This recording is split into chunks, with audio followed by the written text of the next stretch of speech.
Kevin Costner was considered one of Hollywood's most reliable faces for 40 years, but by the summer of 2024, everything started to go apart all at once. After 18 years of marriage, Christine filed for divorce in May 2023. He quit Yellowstone, the most popular cable television program, by June 2024. Horizon, his passion project, was likewise a box office disaster. Then the rumors started to circulate, including tales of disputes on site, complaints about unpaid invoices, and an unexpected lawsuit from a stunt performer. What actually transpired during those last few months between Costner and Taylor Sheridan? And why did he start to be viewed as a risk by many in the industry? Fans had no idea how bad the reality was. On the 18th of January 1955, Kevin Costner was born in Linwood, California. How did William Bill Costner and Sharon Ray Tedrick's third kid fare? His father started out as a ditch digger before joining Southern California Edison as a power line repairman. Throughout the 1950s and 1960s, the family's work required them to relocate frequently throughout California. They consequently seldom remained in one location for very long. Dan, his older brother, was born in 1950, and he still recalls packing and unpacking all the time. Kevin, on the other hand, was the quiet youngest child who lived in one area long enough to start making friends before the family moved again. There was an even more profound source of suffering within the family in addition to that feeling of instability. Kevin's mother gave birth to her second son in 1953, 2 years before to Kevin's birth, but the infant passed away at birth. As a result, even though Kevin and Dan were the two sons who grew up in the home, they were always conscious that their family's history included another child. Kevin later stated that he was aware that his family was meant to have 3 sons, but that absence was always present, which made the mood at home more serious, particularly as his parents attempted to preserve what they still had as Bill's job kept moving the family around. Costner did not grow up in the glitzy world of film, despite his later fame. He spent some of the most significant years of his early life in Compton, a working-class Los Angeles suburb that was far from any glitzy Hollywood ideal. He went to regular public schools. He was surrounded by office workers, manufacturing workers, and mechanics. The family was used to small rental cars, vintage bicycles, and the straightforward rhythms of daily life. While his father labored climbing utility poles, he was shaped by those encounters. They offered him a groundedness that would later help him come across as credible on television, particularly when he was playing stable, relatable, real men. Acting had never been a part of his plans when he started college. He majored in business and marketing at California State University, Fullerton, in the early 1970s. That decision was appropriate for the life he had always led. It was simple to explain, safe, and useful. After earning a bachelor's degree in commerce in 1978, he was largely uninvolved in the drama department. He didn't start showing an interest in a university theater club until much later. Even still, it felt less like a real commitment and more like curiosity. He didn't appear to be someone who would win the Academy Award for Best Director at the time, but rather a young man destined for an office job. His personal life also started to take shape at this time in a fairly typical manner. He first met Cindy Silva at California State University, Fullerton, around 1975. While he completed his education and thought about his future, she spent her summers working at Disneyland, even playing a princess. He was around 23 when they got married in 1978, when his future was still somewhat uncertain. There was no apparent indication that acting would become his job, nor was there a clear route leading him into the film industry. In his free time, he took acting classes while working a number of regular jobs, such as marketing, truck driving, and tour guide work in Hollywood.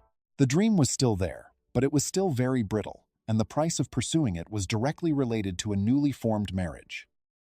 After that, a minor incident occurred, but it affected him for many years. Costner met Richard Burton on a trip in 1978 while on his honeymoon. Burton had bought the seats surrounding him to keep anyone from disturbing him. Nevertheless, Costner found the guts to go up to him and start a chat. His question, which was motivated by sincere doubt, was if it was feasible for an actor to lead a respectable life free from disorder. "You have blue eyes," Burton replied, glancing at him. "My eyes are also blue." Burton rolled down the window of his limousine and wished him luck, saying, "I think you'll be all right." Even though the talk was brief, Costner felt that it gave him permission to continue. Even with the support, he had relatively few opportunities during his early years in Hollywood. Malibu Hot Summer was his debut movie role. Ironically, the picture was shot years before he rose to fame, and it wasn't formally released on a large scale until 1986, by which point his name had already gained some recognition. At that point, the movie has also been re-released as Sizzle Beach, USA. Thus, an incompetent performance from his past abruptly reappeared just when his public persona was improving. That may be harsh for an actor. Just as audiences were starting to anticipate something more polished, they were witnessing the unpolished early version of him. Soon after, he suffered an even more devastating blow that almost ended his career. In the 1983 film, The Big Chill, Costner played the role of Alex, a buddy who passed away and whose absence influences the plot. This looked like a big stride forward for a young actor. The movie starred several well-known people, and it was the kind of endeavor that could lead to a plethora of opportunities. However, almost all of his scenes were eliminated by the time the final version was made public. Instead of a breakthrough, all that was left was a corpse. That seemed to sum up his entire career for a while. He might lose everything in the final edit, even if he had come dangerously near to anything significant. Still, he continued. In the years that followed, he played minor parts in movies, including Table for Five, 1983, Stacy's Nights, 1983, and Chasing Dreams, 1982. He didn't gain fame or prestige from any of those assignments. They merely made it possible for him to continue his career while his true destiny was still unknown. His way still appeared very unremarkable from the outside. Even if he eventually landed a few parts, there was still little indication that he would soon rise to prominence in American film. In reality, he was on the verge of quitting, acting entirely in 1983 and 1984. This is significant because it demonstrates how unpredictable things were at the time. He might have made a permanent return to the corporate world if he had made one more sensible choice. However, his luck eventually turned around. With the release of The Untouchables on the 3rd of June, 1987, he was no longer viewed as a minor player by studios. He had been the young actor who was virtually cut off from The Big Chill just 4 years prior.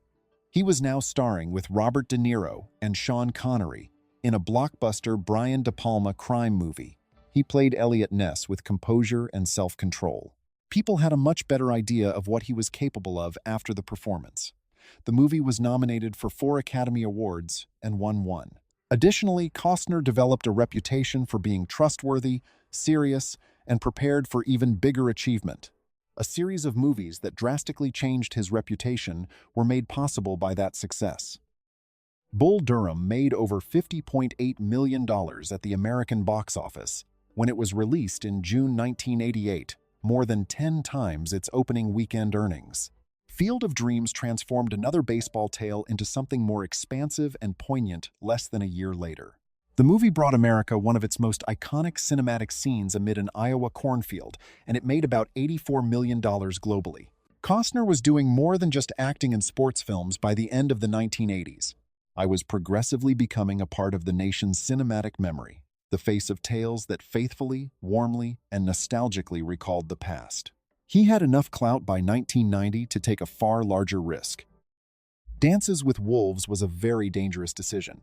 At a time when the genre was no longer seen as a safe option, the 181-minute movie took place in the American West. Even though the film's director was more well-known for his attractive appearance than for his skill as a director, that risk paid off in a way that few could have imagined. Costner became one of the rare actors to win Best Director with his directing debut when the movie won both Best Picture and Best Director at the 63rd Academy Awards in March 1991. For years, its triumph against Goodfellas generated controversy, but the outcome stayed the same. Costner had transitioned from being an actor to a powerful figure in Hollywood. He reached even greater heights in the years that followed. He played in Oliver Stone's lengthy and difficult conspiracy thriller JFK in 1991. He entered the romantic thriller genre in 1992 when he co-starred with Whitney Houston as a former Secret Service agent in The Bodyguard. The movie swiftly gained international recognition, The album sold at least 42 to 45 million copies worldwide, topping the Billboard 200 list for 20 weeks in a row, and became the best-selling soundtrack of all time, despite the soundtrack's far wider cultural influence. Costner continued to be the focal focus of the movie, but by now his impact had grown to such an extent that it had become a pop cultural phenomena that went well beyond the movie itself. The figures also amply demonstrated this growing pace. He was virtually completely removed from the Big Chill in the editing room in 1983. He was among the highest-paid people in the film industry by 1991 and 1992. According to Forbes, he made over $21 million in 1992 alone, totaling about $71 million over the course of 2 years from Dances with Wolves and the subsequent movies. According to some other estimates, he may have made more money each year, roughly $59 million in 1991 and $71 million in 1992. The once nearly unknown actor rose to become one of Hollywood's highest-paid men in less than 10 years. Before viewers had even watched the movie, the press made fun of it as the issues got worse. Waterworld was derided by the moniker Kevin's Gate, which connected the movie to another notorious Hollywood catastrophe. Critics found the narrative to be too simple to discuss due to reports of a skyrocketing budget, destroyed sets, and disputes between Costner and director Kevin Reynolds. Many individuals appeared to have already made up their minds about what the movie stood for by the time it was released on the 28th of July, 1995. The movie had to find a method to get beyond the controversy, which came first. Although the box office figures added complexity to the tale, they were insufficient to change the headlines. In North America, Waterworld made around $21 million at launch and about $88 million by the conclusion of its domestic lifespan. With a global box office total of almost $264 million, the movie did better than many more serious films at the time. Despite having an over $175 million production budget and an extensive marketing effort, the movie still required more to be deemed a box office success. Therefore, even if it did not totally collapse as many had anticipated, it was nonetheless considered a failure, and that label proved to be more durable than the actual box office figures. When The Postman was published in December 1997, the harm got even worse. Costner directed, produced, and acted in the movie once more, reverting to the somber, commanding approach that had contributed to his reputation. However, the outcomes were far worse this time. Despite costing between $80 and $85 million, the movie only made between $20 and $30 million worldwide. Costner won both Worst Actor and Worst Director, and the Golden Raspberry Awards dealt it even another devastating blow by dubbing it Worst Picture. The turnaround took place astonishingly fast. In the opinion of many critics and journalists, he had become a symbol of Hollywood excess just 7 years after winning 2 Academy Awards with Dances with Wolves. A difficult split in his personal life also occurred at the same time that his public image began to deteriorate. Long before he became well-known, in 1978, he married Cindy Silva, with whom he had 3 children. After 16 years of marriage, the pair separated in 1994. According to sources, the settlement was over $80 million, making it one of the most costly celebrity divorces at the time. The public's perception of him started to change at the same time due to tabloid reports about adultery and disagreements about parenthood. His reputation had long been linked to dependability and relatability, so this was particularly important. The reaction intensified as that image started to fall apart. Costner started looking for a new identity as his grew weaker. He started the country rock group Kevin Costner and Modern West in 2007 rather than pursuing every acting assignment. Hollywood was more taken aback by the choice than by any casting announcement. Untold Truths, the group's debut album, came out in 2008. In 2010, Turn It On came out. Then in 2011, From Where I Stand. Reviews frequently use the adjective gentle to characterize these albums, which failed to have a significant effect in the US. Nice. That could have been sufficient for the majority of artists. However, it seemed insignificant to someone who had won Best Picture in 1991.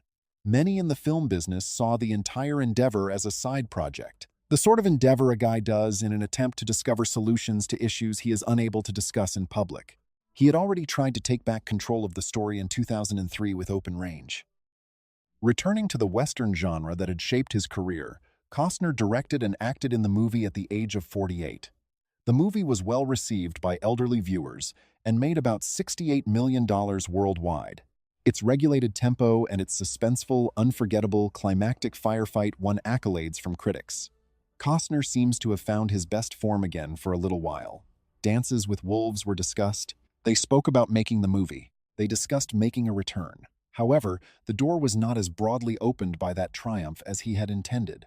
Studios weren't in a rush to give him big-budget starring parts or directing assignments. Although Open Range was successful, it was still a singular accomplishment. He still lacked complete self-confidence. In addition, his private life gave the world a glimpse of his more sensitive side. Costner wed handbag designer Christine Baumgartner on his 160-acre Aspen estate on the 25th of September, 2004. The wedding produced a storybook picture that the tabloids could readily exploit because she was around 20 years younger than him. That picture actually helped him for a while. Together, they constructed a house, produced 3 kids, and exuded stability and composure in public. His second marriage offered him a more solid story after his first divorce, which allegedly cost him over $80 million. When his career was still in doubt in the late 2000s, that picture of a contented family seemed to mitigate the feeling that everything around him was progressively crumbling. However, the fundamental issue persisted. Following Dances with Wolves and The Bodyguard, Costner had so many film offers in the early 1990s that he was unable to take them all. He once claimed to be able to select from a variety of screenplays each week. He acknowledged that the phone had ceased ringing by the 2000s, following Waterworld, The Postman, and many subpar thrillers. Because it addressed the part of celebrity that actors deal with on a daily basis, that adjustment had a significant impact. Private jet meetings steadily decreased in frequency. The benefits he had previously experienced quickly vanished. At the age of 36, he had won both Best Picture and Best Director. In order to be prominent, he now had to accept supporting parts in productions like The Guardian in 2006. That's what decline looked like, a protracted cooling-off phase while the film business stopped chasing him and waited to see if he still had any power, rather than an abrupt collapse. Costner eventually made his way back into serious discussions after years of being seen as a holdover from Hollywood's 1990s. The change took place quite softly. He played NASA director Al Harrison in the December 2016 film Hidden Figures, which was well received by both reviewers and viewers for its serene and authoritative portrayal. The movie made over $236 million worldwide and was nominated for 3 Academy Awards, including Best Picture. He made his appearance in Molly's Game in December 2017, a year later. That second job was significant because it demonstrated that his prior achievement had not been just coincidental. He was no longer dependent on the allure of being an established film star. He might now provide credibility, stability, and poise. And it had been identified by others. Something much greater was made possible by that comeback. At first, though, almost anybody could have foreseen it. On the 20th of June 2018, Yellowstone debuted on the Paramount Network without a particularly extensive marketing push. The series was not well received as a serious candidate for major accolades, and early reviews were quite divided. However, audiences continued to arrive. The show was averaging about 5 million same-day viewers at the conclusion of Season 1. According to that statistic, its viewership was already more akin to that of a popular TV show than a cable experiment. From then on, the show kept expanding. The launch of Season 4 in 2021 had almost 12.7 million views in its first day across all platforms. Unexpectedly, one of Costner's most important parts during this phase of his career was that of John Dutton. He was in the epicenter of American television culture once more, at the age of 66. That has far-reaching implications for his reputation. Television westerns had been marginalized for years before Yellowstone debuted in 2018. There were sizable fan bases for television programs like Hell on Wheels and Deadwood. However, the genre was still seen as archaic and constrained. That was altered by Yellowstone. When repeats and total watching numbers were taken into account, several episodes of the series attracted over 12 million people, making it the most-watched program on cable television. Television networks' desires were altered by that achievement.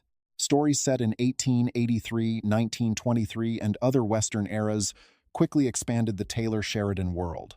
Westerns were no longer considered an antiquated genre in a few years.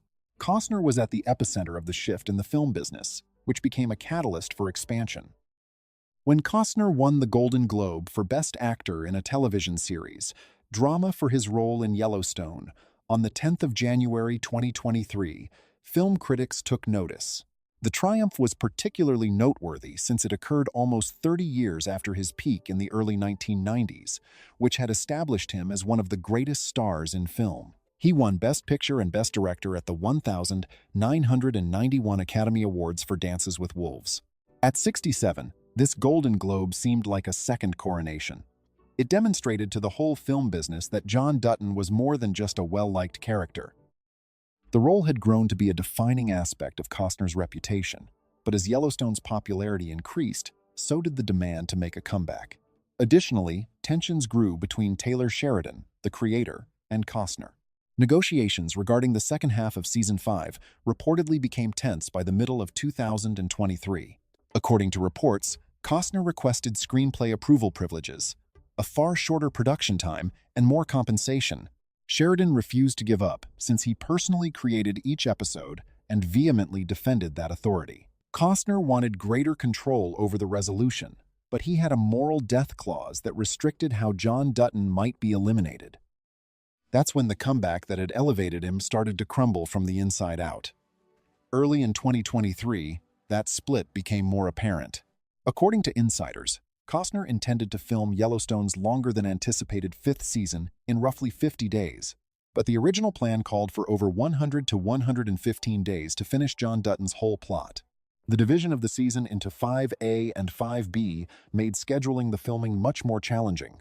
At the same time, Costner was working on the American epic Horizon, a large-scale, multi-part Western film production, about which he was extremely devoted and which necessitated his presence in Utah and Nevada. The timeline has become nearly unfeasible, according to crew members. The principal actor was unavailable when the production required him, therefore certain sequences had to be postponed or redone. The dispute then shifted from hearsay to sworn testimony. In September 2023, Costner stated under oath in a Santa Barbara child support court that Paramount's last offer for Yellowstone Season 5B was actually less than what he had received in prior seasons. With over 10 million live viewers every episode in 2022, Yellowstone has emerged as the most popular cable television series, making it especially noteworthy. Costner detailed a protracted and challenging negotiating process that included disagreements over screenplay approval rights, profit share, and remuneration. He also admitted that there were significant creative differences between the two parties on the conclusion of John Dutton's narrative. Costner believed that he was being ignored. Costner's character, in Sheridan's view, was traveling along a route that had been predetermined years before. According to reports, the set was also affected by the pressure. According to a subsequent story, tensions broke out between Wes Bentley's character Jamie and John Dutton during a scene on a Utah set in late 2022. That story claims that Costner, an executive producer as well, attempted to get Bentley to execute the sequence in a different way, rather than precisely following Sheridan's speech. According to reports, Bentley protested since he had agreed to Sheridan's interpretation. Crew members had to step in and separate the two guys when the confrontation grew so intense.